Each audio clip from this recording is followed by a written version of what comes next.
Doctor B R. Ambedkar का मानना था कि हमारा संविधान सिर्फ कानूनों की एक किताब नहीं है, बल्कि एक ऐसा जरिया है जिससे एक बड़ी सामाजिक क्रांति लाई जा सकती है। एक ऐसी क्रांति जो हर नागरिक को बराबरी का हक दे। तो चलिए आज इसी सोच को और गहराई से समझते हैं और देखते हैं कि हमारा संविधान कैसे वक्त के साथ खुद को बदलता है और आज भी उतना ही अहम क्यों है। तो बात शुरू होती है हमारे संविधान से। ये सिर्फ कोई दस्तावेज नहीं, ये आधुनिक भारत की बुनियाद है।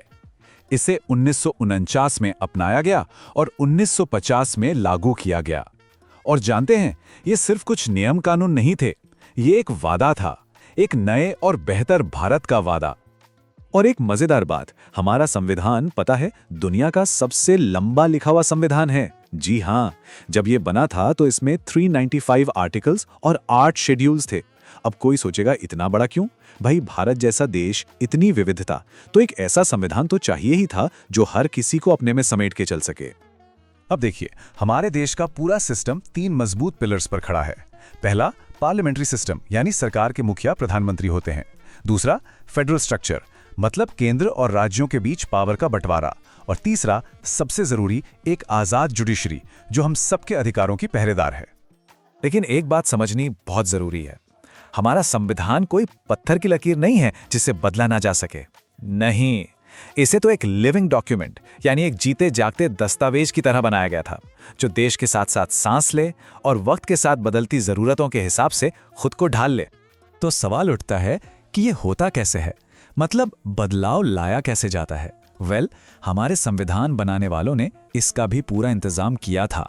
उन्होंने एक साफ सुथरा मैकेनिज्म बनाया जिसे हम कहते हैं अमेंडमेंट प्रोसेस या संशोधन प्रक्रिया। यही वो टूल है जिससे संविधान में नए आइडियाज और जरूरतें जोड़ी जाती हैं। और हां, ये कोई बच्चों का खेल नहीं है। आर्टिकल 368 के तहत संविधान को बदलना एक बहुत ही सीरियस काम है। इसके लिए संसद में स्पेशल मेजॉरिटी चाहिए होती है, मतलब ज्यादातर सांसदों की हां होनी जरूरी है। और तो और कुछ बड़े बदलावों के लिए तो देश के कम से कम आधे राज्यों की विधानसभाओं से भी हरी झंडी लेनी पड़ती है। मतलब पूरा प्रोसेस काफी सॉलिड है। इस पूरी बात को और अच्छे से समझने के लिए चलिए एक रियल लाइफ एग्जाम्पल देखते हैं। हम बात करेंगे 97वें अमेंडमेंट की।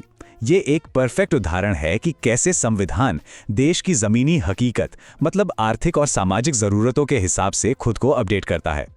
साल था 2011, एक ऐसा साल जब हमारे संविधान की किताब में एक बिल्कुल नया पन्ना, एक नया चैप्टर जोड़ा गया। तो ये 97वां संशोधन था। किस बारे में? इसका सीधा सा मकसद था कोऑपरेटिव सोसाइटीज यानी सहकारी समितियों को संवैधानिक दर्जा और सुरक्षा देना। सोचिए जरा, ये वो समितियां हैं जो गांवों से लेकर शहरों तक लाखों लोगों की रोजी रोटी का जरिया है। तो ये कदम वाकई एक बहुत बड़ा, एक हिस्टोरिक स्टेप था। तो इस अमेंडमेंट ने किया क्या? इसने संविधान में एक नया हिस्सा ही जोड़ दिया, पार्ट 9B। और ये पूरा का पूरा पार्ट सिर्फ और सिर्फ कोऑपरेटिव सोसाइटीज को डेडिकेटेड है। मकसद साफ था कि ये समितियां लोकतांत्रिक तरीके से बिना किसी बाहरी दखलंदाजी के ठीक से काम कर सकें। इस अमेंडमेंट से संविधान में एक पूरा नया चैप्टर जुड़ गया, पार्ट 9B, जिसमें आर्टिकल 243ZH से लेकर 243ZT तक हैं। इसे आप कोऑपरेटिव सोसाइटीज के लिए एक तरह की रूल बुक समझ सकते हैं, जिसमें उनके बनने से लेकर उनके मैनेजमेंट तक हर चीज के नियम साफ साफ लिखे हैं। और इस नए पार्ट का सपना क्या था?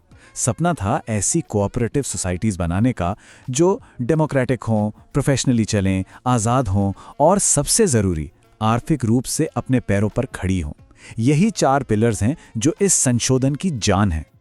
ठीक है, तो एक नया पार्ट जुड़ गया, कुछ नियम बन गए, पर इससे फर्क क्या पड़ता है? इसका असली मतलब क्या है? चलिए अब इन डॉट्स को कनेक्ट करते हैं और देखते हैं कि यह संविधान के बड़े पिक्चर में कहां फिट होता है।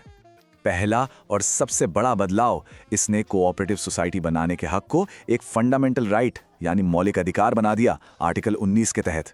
इसका मतलब समझते हैं? इसका मतलब है कि यह अधिकार अब उतना ही जरूरी हो गया जितनी कि बोलने की आजादी। यह हर नागरिक की आजादी का एक अहम हिस्सा बन गया। और दूसरा बड़ा बदलाव यह हुआ कि संविधान में एक नया डायरेक्टिव प्रिंसिपल भी जोड़ा गया, आर्टिकल 43B। इसके तहत अब यह राज्य की, मतलब सरकार की जिम्मेदारी बन गई कि वो इन सोसाइटीज को बढ़ावा दे। अब ये कोई ऑप्शन नहीं रहा, बल्कि सरकार का एक कर्तव्य बन गया। अब ये देखिए, ये पूरी कहानी को कितनी खूबसूरती से जोड़ता है। एक तरफ है फंडामेंटल राइट्स जो हम नागरिकों को गारंटी देते हैं, दूसरी तरफ है डायरेक्टिव प्रिंसिपल्स जो सरकार को एक दिशा, एक लक्ष्य देते हैं। और अब बीच में आ गया पार्ट 9B जो इन दोनों के बीच एक पुल का काम करता है। ये उस गारंटी और उस लक्ष्य को हकीकत में बदलने के लिए एक पूरा ढांचा देता है। तो कुल मिलाकर ये जो पार्ट 9B है ना, ये इस बात का जीता जागता सबूत है कि भारत का संविधान सच में एक लिविंग डॉक्यूमेंट है। ये दिखाता है कि कैसे हमारा संविधान अपनी जड़ों को मजबूती से पकड़कर समय के साथ नई शाखाएं निकालता है ताकि सामाजिक और आर्थिक लोकतंत्र और मजबूत हो सके। ये बिल्कुल वही सोच है जो डॉक्टर अंबेडकर ने देखी थी। तो सोचना यह है कि जैसे जैसे भारत बदल रहा है, आगे बढ़ रहा है, हमारी ये जिंदा किताब, हमारे संविधान में अगला चैप्टर कौन सा लिखा जाएगा, इसका जवाब तो भविष्य ही देगा और शायद हम सब मिलकर ही उसे लिखेंगे। आज के लिए इतना ही। नमस्कार।